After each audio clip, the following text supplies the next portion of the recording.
Basile, votre application de recherche immobilière, présente Sud Radio, parlons IMO. Midi 13h, Sylvain Lévy-Valency.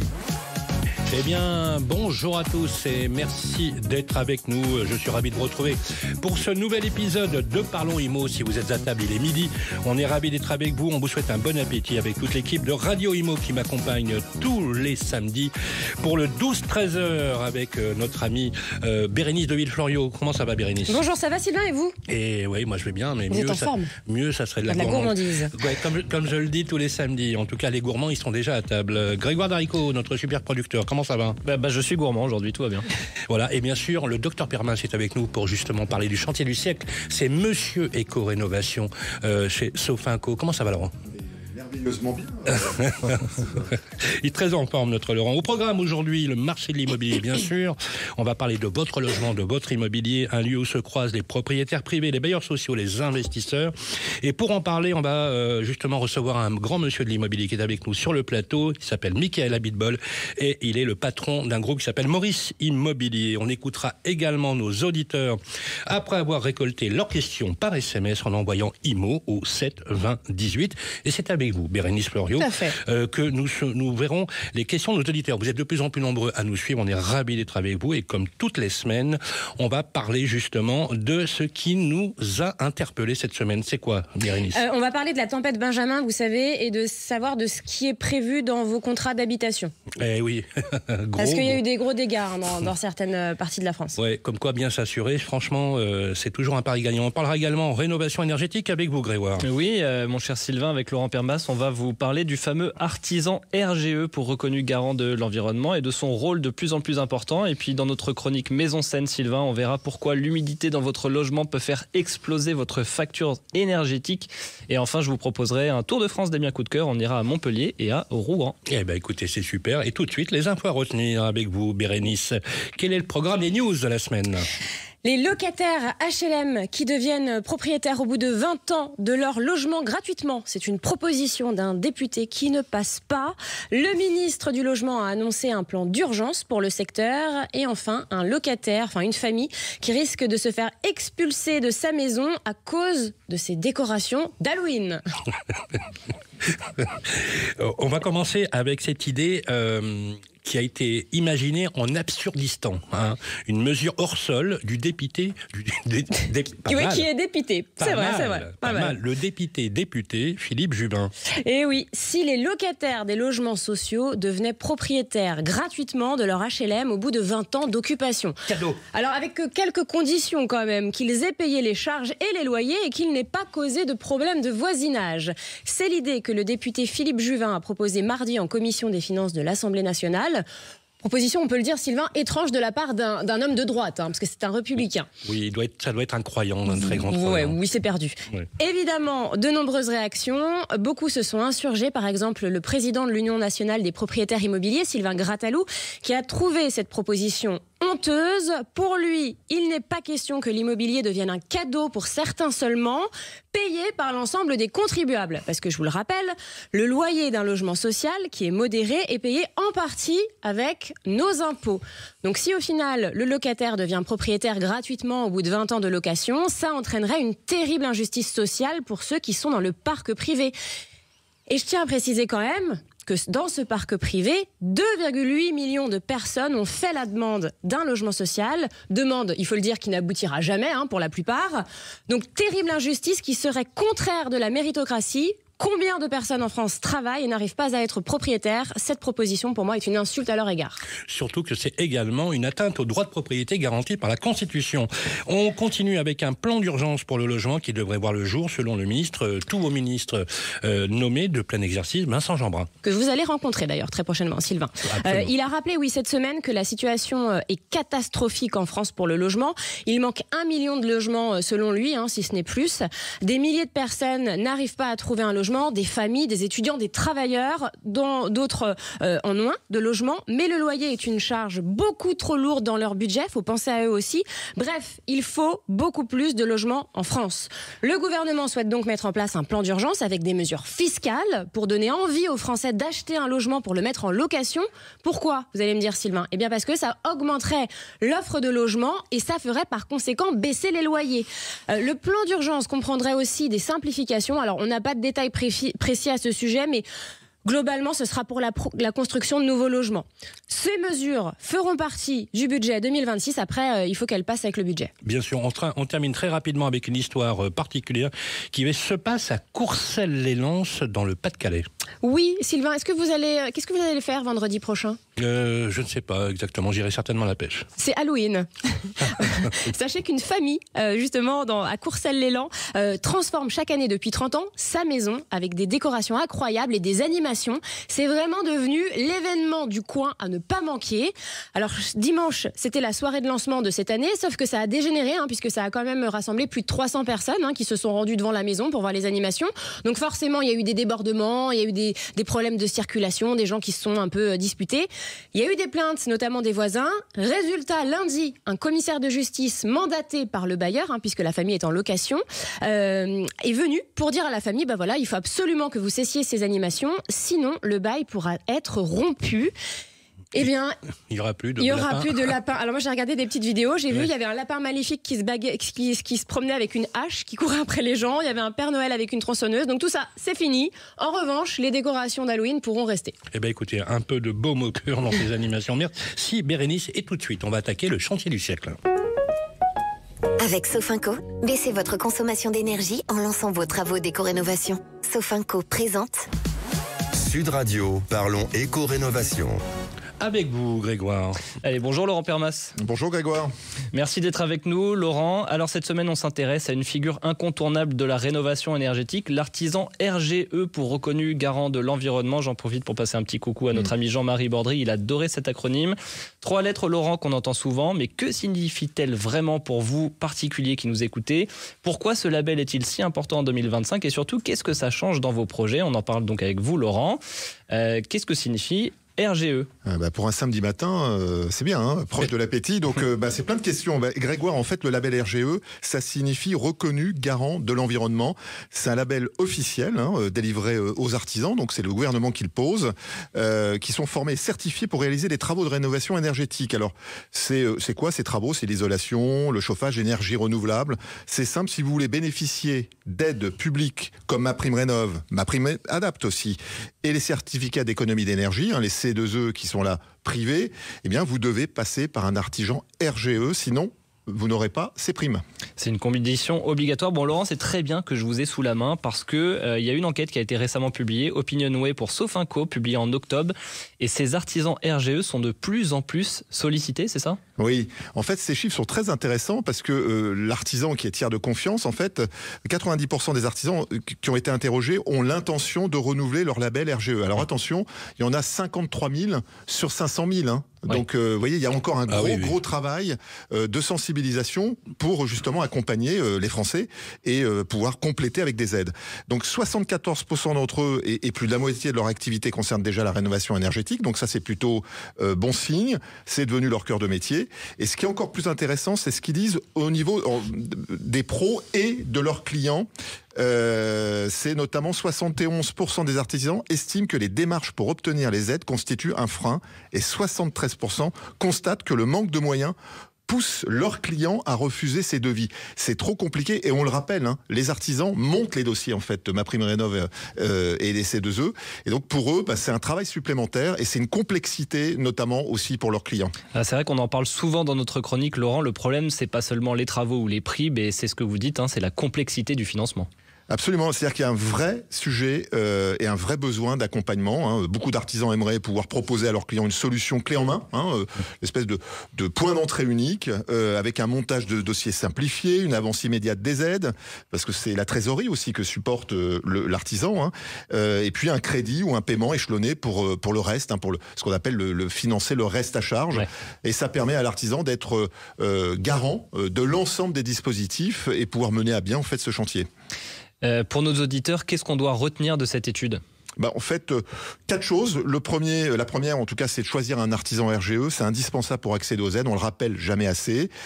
Cette liste est notamment disponible sur maprimerénov.gouv ou France Rénov. Ne pas hésiter à lui demander s'il peut vous accompagner dans les démarches ou vous orienter vers un tiers de confiance, notamment un Mon Accompagnateur Rénov ou France Rénov. Anticiper le financement global et pas seulement le montant des aides. Attention. Et là aussi, l'artisan peut vous conseiller. Et puis faire surtout un audit énergétique en amont. C'est beaucoup plus précis qu'un DPE pour pouvoir prioriser vos chantiers et notamment l'impact pour baisser votre facture énergétique. Ouais, on le voit bien, derrière un bon artisan, il y a aujourd'hui bien plus qu'un chantier. Faites-vous accompagner. Merci Laurent. Merci Grégoire. Sud Radio, parlons éco-rénovation. Avec Sofinco, lancez vos travaux d'éco-rénovation pour baisser votre consommation d'énergie. On revient dans quelques instants. On a pris une petite pause pour répondre aux questions de nos auditeurs. Avec vous, Bérénice de Villefloriot, on va parler de certains dégâts causés par la tempête Benjamin et de ce qu'on peut faire avec son assurance habitation. Et nous aurons le plaisir ensuite de recevoir Michael Abitbol, le patron de Mauricie Immobilier. À tout de suite. Basile, votre application de recherche immobilière, présente Sud Radio, parlons IMO. Midi 13h, Sylvain Lévy-Valency. Eh bien les amis, voilà, si vous êtes à table, on vous souhaite un bon appétit dans ce week-end un peu pluvieux dans certaines régions de France, mais en tout cas, on est bien, on est là pour parler de votre logement. À tous ceux qui nous rejoignent, vous êtes sur Sud Radio, en Parlons IMO. On va parler justement de votre logement et on va répondre surtout à la question qui nous a été posée avec vous, Bérénice de Villefloriot. Avec la Massif, économisez en changeant d'assurance de prêt immobilier. Conditions sur massif.fr. La Massif présente Sud Radio, parlons IMO, ça vous concerne. Et oui les amis, ça vous concerne et ça vous concerne toutes les semaines avec un SMS que nous avons reçu, Bérénice. Et oui, c'est Maxime qui dit bonjour, j'habite du côté de Royan en Charente-Maritime et avec la tempête Benjamin, mon portail a été complètement arraché par le vent. On a eu des rafales terribles et plusieurs de mes voisins ont eu aussi des dégâts. J'ai essayé de retrouver mon contrat d'assurance habitation mais impossible de mettre la main dessus et en plus j'arrive pas à joindre mon assureur.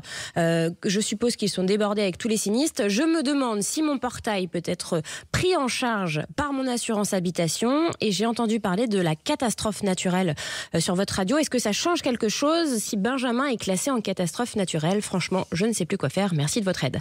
Alors pour y répondre, on accueille notre expert, Tristan de la Martinière, président fondateur de Jiva. Bonjour Tristan. Bonjour. Alors Tristan, pour répondre à la question de Maxime, est-ce que le portail fait forcément partie de l'assurance habitation? Comment savoir? Alors malheureusement non, il ne fait pas forcément partie de l'assurance habitation. En fait, il y a 2 conditions normalement qui doivent être remplies pour garantir le fait qu'il soit pris en charge.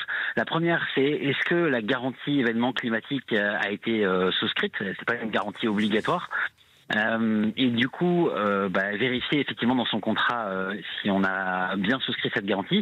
La deuxième, c'est voir si le portail a fait partie, intégralement parlant, en tout cas d'une déclaration à l'assureur, ou s'il n'est pas exclu de facto dans les garanties comme un bien immobilier à part entière. D'accord, donc pour cela, il faut qu'il vérifie son contrat en fait. Il faut le retrouver. Ou faut qu'il appelle. Ouais. Il n'y a pas de choix, il faut vérifier son contrat. Donc, je rappelle que les contrats, c'est 2 parties très importantes. Les conditions particulières, c'est là où vous avez votre adresse, le prix, etc., toutes vos données personnelles. Et puis les conditions générales, qui sont généralement le gros document de 60 à 80 pages, qu'on n'a pas très envie de lire, mais qui sont in fine les règles du jeu, j'ai envie de dire, de l'assurance et qui précisent justement ce qui est pris en charge et ce qui n'est pas pris en charge. Donc en fait, vous conseillez de lire ce contrat pour être sûr et certain qu'on n'oublie rien et pour prévoir en tout cas. Alors, on joue toujours mieux à un jeu quand on a lu la règle du jeu, c'est vrai. Donc, je ne peux que conseiller de lire les conditions générales. À défaut, renseignez-vous auprès de votre assureur. C'est son rôle que de vous accompagner, de vous conseiller sur ces sujets-là. Alors, la tempête Benjamin pourrait-elle être classée en catastrophe naturelle? Et qu'est-ce que ça changerait? Qu'est-ce que ça impliquerait justement concrètement pour l'assuré? Ici, pour Maxime, par exemple. Alors, elle pourrait être catégorisée en catastrophe naturelle. Je rappelle que c'est l'État qui décide si un événement est catégorisé catastrophe naturelle ou non. Ça change pas mal de choses. La première chose, c'est, je vous ai dit en préambule qu'il fallait vérifier si la garantie événement climatique a été souscrite ou non. La garantie catastrophe naturelle, elle est obligatoire dans le contrat d'assurance habitation, donc tout le monde l'a. Donc ce sujet-là de savoir si la garantie est présente ou non, il n'existe pas. Ça c'est la première chose. La deuxième chose, c'est que effectivement, on va pouvoir indemniser certaines parties. Vous parlez du portail, on peut parler des dépendances, on peut parler d'immobilier. Certaines parties de la maison qui sont considérées comme immobilières de manière plus facile sur la garantie catastrophe naturelle à partir du moment où il y a un arrêté de catastrophe naturelle qui a été pris. Maintenant, deux choses à savoir quand même. La catastrophe naturelle en tant que telle, c'est un événement qui est à la discrétion de l'État. Donc c'est lui qui décide si oui ou non cet événement fait partie d'un événement catastrophe naturelle. Et puis je dirais que la deuxième chose, c'est que souvent les franchises en catastrophe naturelle sont assez élevées. C'est l'État qui le détermine de nouveau. C'est 380 € systématiquement, ce qui devient plus cher que les franchises naturelles des contrats d'assurance habitation. Très clair. Juste rapidement, en 2 mots, Tristan, quand est-ce qu'on saura si Benjamin est reconnu catastrophe naturelle ? En fait, le processus, c'est les mairies qui sont concernées, qui font la demande derrière auprès de l'État. Ouais. Ensuite, il y a une période d'analyse. Et globalement, ça met entre 4 et 12 semaines avant d'être déterminé. 4 à 12 semaines. Merci beaucoup, Tristan de la Martinière, président fondateur de Jiva. Sud Radio, Parlons Immo, ça vous concerne. Avec la Massif, changez votre assurance de prêt immobilier et économisez. Conditions sur massif.fr. Et tout de suite, c'est l'heure de recevoir notre invité qui est avec nous sur le plateau. Bonjour Michael Abitbol. Bonjour Sylvain. Alors, je suis ravi de vous recevoir, je vous connais depuis très longtemps. Vous êtes le fondateur du réseau Maurice Immobilier qui regroupe 14 agences immobilières et on va voir avec vous les tendances, les prix, les bons plans, les conseils pratiques pour acheter, vendre ou louer. Alors, question d'abord, comment vous jugez la relance du marché immobilier et quels sont les grands signaux que vous, en tant que professionnel, vous observez ? Alors nous, aujourd'hui, sur le marché de l'immobilier, on voit un petit regain depuis quelques mois, depuis la baisse des taux, on voit qu'il y a un regain d'intérêt de la part des acheteurs. On a quand même une demande qui est beaucoup plus croissante qu'auparavant. Depuis 2-3 ans, on a vécu une période assez difficile avec un volume de transactions qui a énormément baissé. Là, depuis quelques mois, on voit un regain qui est quand même assez important. Maintenant, ça reste fragile. Il faut prendre en considération que les acheteurs aujourd'hui ont l'embarras du choix. Ils se laissent vraiment le temps de trouver des produits qui répondent à leurs demandes en termes de prix et de caractéristiques. Donc, il y a un regain. Mais le regain n'est pas encore assez dynamique pour parler de regain général. Est-ce que cette baisse, cette crise qui a touché également la transaction sur le marché sur lequel vous êtes, ça a été uniquement la hausse très brutale des taux qui a entraîné cela, ou il y a plutôt un contexte général morose économiquement ? Moi, je pense que c'est un contexte général. La hausse des taux a joué pour beaucoup dans la baisse de volume de transactions. Vous êtes d'accord, il y a un effet mécanique. Dès que ça baisse les taux, la vente se relance. Bien sûr. Bah oui. Là, je pense que la baisse des taux y a été pour beaucoup, mais l'instabilité gouvernementale qui a touché l'économie en général joue aussi un facteur assez important dans la tête des gens pour aujourd'hui avoir accès à la propriété. Vous voulez dire qu'en fait, les gens, parce qu'il y a une morosité ambiante, ils préfèrent rester chez eux, ils continuent à louer au lieu d'acheter alors qu'ils voulaient acheter. Les porteurs de projets ont révisé leur programme, en fait. Alors, moi, je pense qu'ils sont nés sur un marché attentiste. Oui. Il y a de la transaction, il y a des transactions qui se réalisent, mais aujourd'hui, les gens, pour aujourd'hui avoir accès à la propriété, veulent que toutes les conditions soient réunies. Bien sûr. Donc, bien sûr. Alors, justement, Michael Abitbol, c'est qui achète en France aujourd'hui ? C'est quoi le profil ? On a différents profils. On a tout type de profils. On a des acheteurs traditionnels qui sont prêts aujourd'hui à se positionner, mais ils veulent se positionner à des prix qui restent cohérents. C'est quoi l'acheteur traditionnel ? C'est celui l'acheteur lambda. C'est le primo-accédant ? Le primo-accédant, l'acheteur qui aujourd'hui a besoin de s'agrandir parce qu'il a grandi sa famille. On a aujourd'hui une clientèle étrangère qui est friand d'acheter sur Paris. Nous, on est en train de développer l'immobilier de luxe dans notre groupe. Et on a aujourd'hui une forte demande croissante de la part des étrangers qui veulent acheter des pieds-à-terre sur Paris. Donc, c'est tout type de clients aujourd'hui qui recherchent d'avoir accès à la propriété sur le marché parisien. Bien sûr. Mais Et sur le marché national, bien sûr, fragilité. dans les grandes agglomérations, un peu partout dans les villes de France. Alors justement, vous savez, Michael, les usages ont changé beaucoup. Hein, et quand on est, nous par exemple, les journalistes qui sont indépendants sont souvent des auto-entrepreneurs. Il y en a de plus en plus. En France, il y a même un statut qui a été créé pour eux. On est de moins en moins, vous savez, comme dans la pub CDI, CDI, CDI. Je rêve CDI, je mange CDI. Aujourd'hui, est-ce que les banques ont évolué? Et j'ai envie de vous dire, voilà, quand on est entrepreneur, un start-upper ou un jeune auto-entrepreneur, est-ce qu'on peut encore acheter? Est-ce que les banques aujourd'hui ont révisé un peu leur ratio là? Alors les banques, on peut bien évidemment acheter quand on est entrepreneur ou auto-entrepreneur. La seule chose, c'est que les banques vont être un peu plus vigilantes et vont demander des bilans, vont demander trois dernières années de bilan. Donc un auto-entrepreneur, qu'on se comprenne bien, la première année, même s'il cartonne en honoraire, il ne pourra pas acheter avant les 3 premières années d'exercice. Exactement, ce que va demander en général alors le qu'un banquier, salarié, s'il a fait 6 mois... il va faire une moyenne sur les 3 ans, et il va demander aujourd'hui minimum 3 ans de bilan pour pouvoir se faire une moyenne de à peu près ce que gagne l'auto-entrepreneur sur les 3 ans, et là, pouvoir lui donner accès à la propriété en lui donnant un crédit. Ouais, tandis qu'un salarié, lui, s'il a 6 mois de salaire minimum... Exactement, je pense qu'un salarié, dès qu'il dépasse sa période d'essai, il a la possibilité de pouvoir accéder beaucoup plus facilement au crédit. Alors justement, une dernière question, et vous restez avec nous, parce qu'on a une autre partie d'entretien et de questions à vous poser. C'est quoi le critère le plus important et le plus demandé pour les acheteurs aujourd'hui? Aujourd'hui, les gens, ils veulent un bon rapport qualité-prix. C'est ça le plus important. C'est qu'aujourd'hui, l'immobilier, c'est ce que je dis depuis de nombreuses années, c'est une question d'offre et demande. Quand vous avez beaucoup d'offres sur le marché et très peu de demandes, automatiquement, les gens ont l'embarras du choix. Donc aujourd'hui, pour vendre, il faut être au prix et il faut que les caractéristiques du produit qu'on vend répondent aux attentes des clients. Et oui, ça, je crois que c'est vraiment une vertu essentielle, rapport qualité-prix et l'espace, bien sûr, puisqu'aujourd'hui, le mètre carré coûte très cher, que ce soit à Paris, mais aussi dans toutes les villes de France. Merci, Michael Abitbol, vous restez avec nous. Bien sûr, avec plaisir. On va continuer notre entretien et on se retrouve dans quelques instants.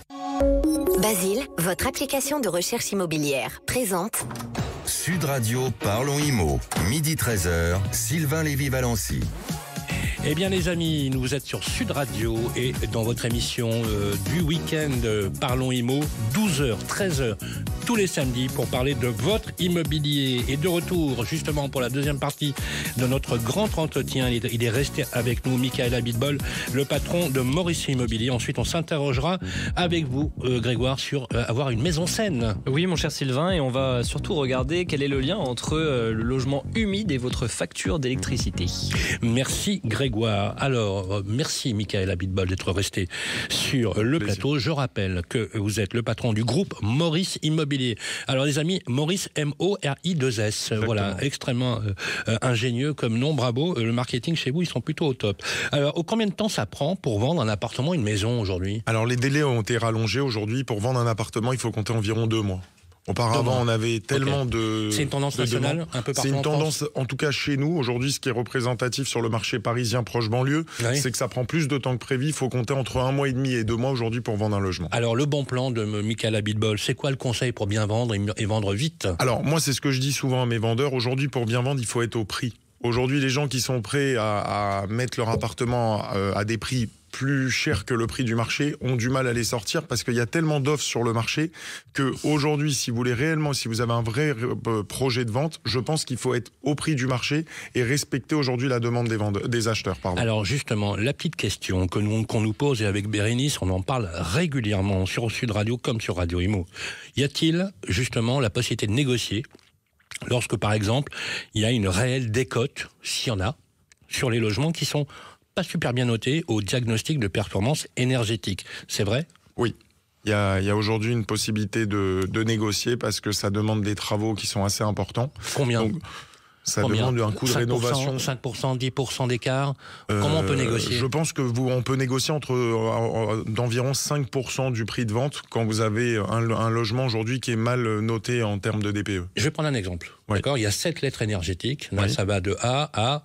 De A à G ou F. Non, c'est F et G. Ouais. Alors G, on sait que c'est impropre à la location, puisqu'aujourd'hui on peut plus louer un appartement qui est classé G. Voilà, j'ai un appartement que je veux vendre, il est classé F, plutôt mal noté. Oui. je vais le vendre. Est-ce que moi, si je veux l'acheter, je veux faire une bonne opération en disant je vais peut-être faire un coup un peu sympa. Je peux espérer une négociation quoi 5%, 10% plus. On peut espérer une négociation entre 5 et 10%. Mais il faut faire les travaux. Il faut faire les travaux. Donc ça prend du temps. Okay. Les gens aujourd'hui, des fois, sont pas calés en termes de travaux. Et donc c'est pour ça que les gens en général qui ont des mauvais DPE ne font pas les travaux parce qu'ils n'en ont pas les compétences. Donc ils préfèrent négocier leur prix. Alors, et est-ce que laisser c'est des gens opportunités pour vous, le professionnel? Nous, en tant que professionnels, pour des clients qui souhaitent faire de l'investissement locatif et qui veulent faire des rénovations, ça peut être intéressant pour un client parce qu'il va toucher le prix, l'appartement à un prix moins élevé et ça lui laisse une opportunité de marché. Alors, merci pour la transition. Justement, est-ce que l'immobilier, honnêtement, est-ce que c'est toujours, avec toutes celles et ceux qui nous écoutent, les Français de France et de Navarre, est-ce que c'est toujours aussi rentable? Oui. L'immobilier, ça reste une valeur refuge. Oui. Moi, contrairement au milieu de la bourse, contrairement au milieu financier, aujourd'hui, l'immobilier reste une valeur sûre. Il y a des cycles, il y a des hausses, il y a des baisses. Mais si on regarde l'immobilier depuis 30 ans, il a toujours évolué et les prix ont toujours monté. Donc, je pense qu'aujourd'hui, faire de l'investissement immobilier, que ce soit pour une résidence principale ou en investissement locatif, ça reste quelque chose de rentable. Gagnant. Okay. Voilà. Sur la durée, c'est important en fait. C'est important parce que ça vous permet de capitaliser quand vous faites des investissements locatifs ou quand vous achetez une résidence principale et vous de constituer un petit patrimoine. Alors vous, chez Maurice, vous êtes très branché innovation, communication, vous êtes assez bon là-dessus. Justement, quand on est agent immobilier nouvelle génération, quand vous proposez à vos clients des innovations, alors là il y a pléthore, c'est incroyable, on nage dans l'émulation à l'heure du tout digital, on fait comment pour rester visible? Aujourd'hui, ce qui est primordial aujourd'hui dans le milieu de l'immobilier, c'est les réseaux sociaux. Parce que la nouvelle génération aujourd'hui est greffée à son portable. C'est une obligation. C'est quand je dis que c'est une obligation. Aujourd'hui, nous, on vend des appartements grâce à nos vidéos. Donc, on essaye de poster au maximum tous nos appartements à la vente sur les réseaux sociaux. Et aujourd'hui, les acheteurs se positionnent directement via les vidéos qu'ils regardent sur les réseaux sociaux. Donc, se digitaliser aujourd'hui dans le monde de l'immobilier, dans le monde dans lequel on vit, c'est primordial pour durer. Merci beaucoup, Michael Abitbol. Je rappelle que vous êtes le président du groupe Maurice Immobilier. Il suffit simplement de taper Maurice, tonton Maurice. Voilà, peut-être pas tonton Maurice. M-O-R-I-2-S pour retrouver notre ami Michael Abitbol. Voilà, merci Michael Abitbol. Merci beaucoup de m'avoir reçu. Restez avec nous parce qu'on a une grande question à vous poser à la fin de l'émission. Et il est temps maintenant, les amis, de parler de la qualité de l'air, mais pas que de la qualité de l'air, mais de l'humidité dans votre logement. Parce que l'humidité est un facteur qui dégrade non seulement votre santé, mais également peut améliorer, si vous faites les effets curatifs, améliorer la rentabilité et la valeur de votre patrimoine. Ça sera avec vous, notre ami Grégoire Darico. Avec Murprotec, agissez contre l'humidité et prévenez les risques de l'habitat sur votre santé. Murprotec vous présente Sud Radio. Parlons Immo, Maison Saine. Voilà, corpo sano, vous savez, avoir un corps sain, c'est aussi avoir une maison saine et chère à notre cher Édouard David qui est avec nous. Et avec vous, Grégoire Darico, on va parler justement de la qualité de l'air, mais pas que, également des problématiques d'humidité qui sont le fléau dans nos habitats. Et oui, mon cher Sylvain, au programme, une chronique qui vous aide à mieux respirer, mieux vivre et parfois même mieux économiser. Aujourd'hui, on va parler chauffage, confort et humidité et surtout de ce lien méconnu entre l'humidité dans un logement qui peut faire exploser votre facture énergétique. Alors pour nous l'expliquer simplement, j'ai le plaisir de recevoir Édouard David, responsable de l'engagement sociétal chez Murprotec. Bonjour Édouard. Bonjour Grégoire, bonjour à tous. Alors Édouard, première question, elle est très directe. Est-ce que c'est vrai qu'un logement humide consomme plus d'énergie pour se chauffer ? Oui, clairement, et c'est souvent sous-estimé. On sait qu'un air humide donne une sensation de froid, même si le thermomètre affiche parfois 19 degrés. Résultat, on pousse le chauffage à 21 voire 22 degrés juste pour se sentir bien. Mais chaque degré supplémentaire, c'est environ 7% de consommation en plus. Oui, c'est ça. Moi, si je passe de 19 à 20 degrés, je consomme quoi, 15% de plus ? Exactement. 2 degrés de plus, ça peut représenter 15% de chauffage en plus. Pour une facture moyenne autour de 1 500 € par an, ça veut dire 225 € de surcoût. Juste pour compenser l'humidité dans l'air, pas un vrai besoin thermique. Et pourquoi est-ce qu'on a plus froid dans un logement humide, même si la température, en fait, elle est bonne ? Parce que l'humidité ralentit l'évaporation naturelle de la transpiration, ce qui donne une sensation de froid et d'inconfort. Et au-delà de l'air, les murs humides, eux aussi, posent problème. Ils perdent leur pouvoir, donc isolant. Un mur humide conduit davantage la chaleur vers l'extérieur, donc vous chauffez, mais pour rien. En fait, ce que vous dites, c'est que c'est un cercle vicieux. Plus il fait humide, plus on chauffe, plus on consomme, et souvent, l'humidité, elle reste là. C'est ça, Grégoire. Tant qu'on ne traite pas la cause de l'humidité, on ne résout rien. Et le problème tourne en boucle. Plus c'est humide, plus on a froid, plus on chauffe et plus on consomme. On augmente sa facture, on abîme son logement et parfois même on met sa santé en danger parce que l'humidité va favoriser l'apparition de moisissures et d'acariens. Est-ce qu'il y a des signes, Édouard, qui doivent alerter nos auditeurs, des indices qu'ils chauffent trop à cause justement de cet excès d'humidité ? Il y en a plusieurs, notamment une sensation de froid, comme je vous l'ai dit, persistante, même quand on chauffe à 20 ou 21 degrés, des fenêtres qui sont embuées ou de la condensation, même le matin, des murs froids au toucher, vous savez, une peinture qui peut s'écailler, on peut s'en rendre compte, et bien sûr une facture qui grimpe sans raison apparente. Allez, Édouard, un petit mot de conclusion pour nos auditeurs toujours. Oui, chauffez moins, mais mieux. Avant d'ajouter un radiateur ou de monter le thermostat, demandez-vous vraiment si le vrai problème ne vient pas de l'humidité. On sait qu'un logement sec, c'est un logement plus confortable, plus sain et plus économique. Merci beaucoup, Édouard David. Et pour toutes celles et ceux qui veulent aller plus loin, n'hésitez pas à parcourir le site internet maison-seine.fr. Sud Radio. Parlons IMO, Maison Seine. Avec Murprotec, agissez contre l'humidité et prévenez les risques de l'habitat sur votre santé. Merci Grégoire et merci Édouard David. Vous êtes sur Sud Radio dans votre émission Parlons IMO tous les samedis de 12h à 13h. Une petite pause et on va se retrouver juste après pour la dernière partie de notre émission. Au programme, le Tour de France et bien coup de cœur de la rédaction. On va partir à Montpellier, ensuite à Rouen. Vous restez avec nous, on se retrouve tout de suite après. Basile, votre application de recherche immobilière, présente Sud Radio, Parlons IMO, midi 13h, Sylvain Lévy-Valency. Et oui les amis, parlons IMO, on parle de votre immobilier, de votre logement, de tous les problèmes que vous avez au quotidien, mais aussi des solutions. Et c'est précisément pour ça qu'on est avec vous tous les samedis de 12h à 13h dans votre émission sur Sud Radio, qui, je le rappelle, est rediffusée tous les mardis à midi sur Radio IMO également. On va maintenant parler tout de suite des coups de cœur de la rédaction, puisqu'on va faire un petit tour de France, Grégoire. Oui, mon cher Sylvain, on va commencer par le sud de la France pour ce premier bien qu'on vous propose avec notre partenaire Basile, direction Montpellier. Je vous propose un appartement de 75 mètres carrés entièrement rénové, un appartement qui se situe au 3e étage d'une résidence qui allie charme de l'ancien et prestations modernes, nous dit l'annonce. Il se compose d'une entrée, d'un salon lumineux avec 2 grandes fenêtres qui donnent sur de petits balcons, un espace de 30 mètres carrés également doté d'une cuisine ouverte et entièrement équipée, ensuite un très beau couloir qui dessert 2 chambres et une salle de bain. Un appartement qui est très performant puisque vous disposez d'un chauffe-eau thermodynamique, du double vitrage. L'électricité a récemment été refaite ainsi que l'isolation. Donc on a un joli diagnostic de performance énergétique de B, ce qui est une très bonne note. Enfin, l'appartement il est proposé au tarif de 298 000 € sur le site donc de Basile. Et on peut le financer donc avec un apport de 20%, soit 57 800 €. Un emprunt sur 25 ans à 3,2%. Vous avez une mensualité à 1 121 €, mon cher Sylvain. Je suis sûr que si on négocie, on peut trouver encore un meilleur taux. Un autre bien, direction la Normandie. Oui, on va à Rouen. Là, je vous propose un appartement de luxe qui est à vendre en plein centre-ville piéton de la ville de Rouen. Jusque-là, rien d'extraordinaire, si ce n'est son histoire, qui est très riche. Vous allez aimer ça, mon cher Sylvain. Notre appartement, il fait 305 mètres carrés. Il a été commandé au XVIIe siècle par un riche armateur de la ville. Il est passé ensuite de main en main jusqu'à être racheté par l'oncle de Guy de Maupassant. L'auteur du Horla, de Boule de Suif ou de La Parure, il séjourne régulièrement parce que Guy de Maupassant étudiait à l'école catholique d'Yvetot, mais il en a été renvoyé car il s'amusait à écrire des petits mots d'amour et des vers sur les murs de l'école, explique l'agent immobilier. Donc ensuite, Guy de Maupassant poursuit son enseignement au lycée Corneille à 2 pas de là. C'est pour ça qu'il a fréquenté la demeure de son oncle. Un appartement qui coûte 835 000 €, mais, nous dit l'agent, 835 000 € pour vivre l'histoire de France. Ouais, pourquoi pas. Merci Grégoire. Justement, avant la grande question, puisque je profite de votre présence, Michael Abitbol, on a une grande question qui est posée par les auditeurs. Vous savez, ils font un SMS, ils tapent IMO au 7 20 18.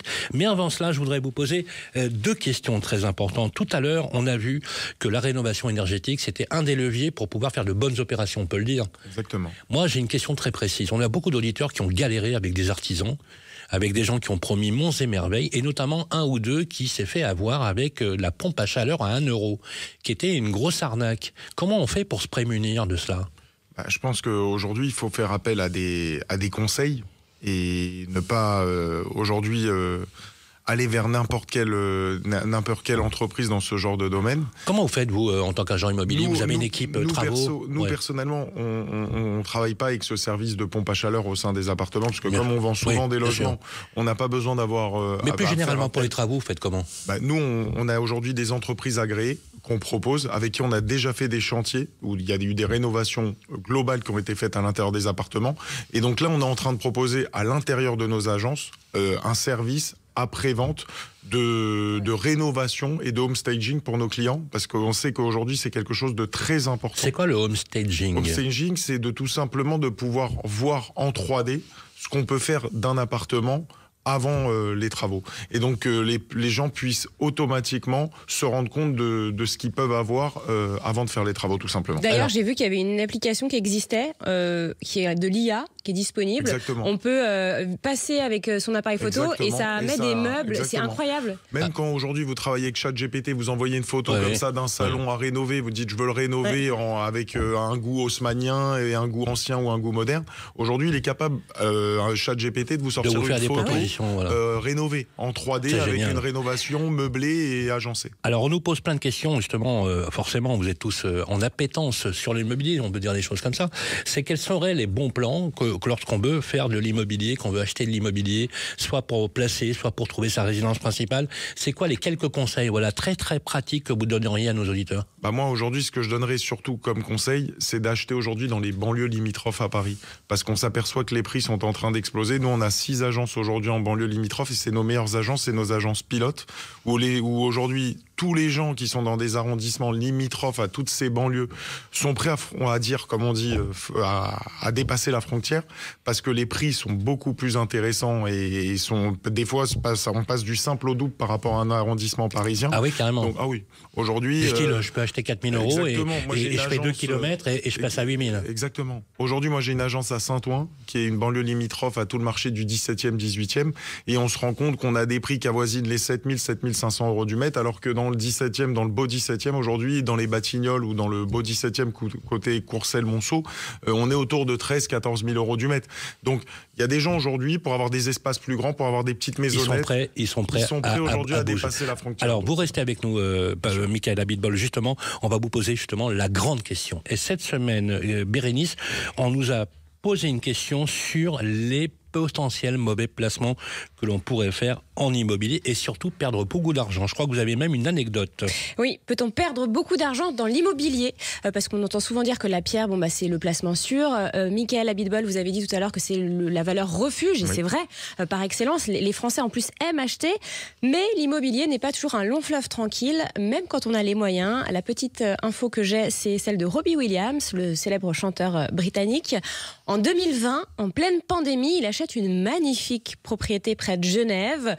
Pour la bagatelle de 31 millions d'euros. Quand même. C'est une star, Donc voilà. Il la revend là récemment. Et devinez combien il la revend? 17 millions. Ah, d'accord. Donc, il a perdu 14 millions d'euros. 14 millions d'euros partis en fumée. Même pour une pop star internationale, ça fait mal. Donc, la question, c'est un cas extrême, mais la question se résume à justement, est-ce que c'est possible de perdre beaucoup d'argent? Est-ce que ça peut arriver à tout le monde? Quelles sont surtout les erreurs à éviter pour ceux qui nous écoutent, qui ont acheté des biens évidemment moins chers, mais si on achète par exemple un bien 400 000 €, est-ce qu'on peut se retrouver à le vendre 200 000 € quelques années plus tard? Comment se prémunir de ces risques? Vous l'avez dit d'ailleurs tout à l'heure que c'était l'investissement le préféré des Français, un investissement sûr. Oui, l'investissement immobilier reste... Mais il y a quand même des risques. Il y a toujours des risques, comme dans tout.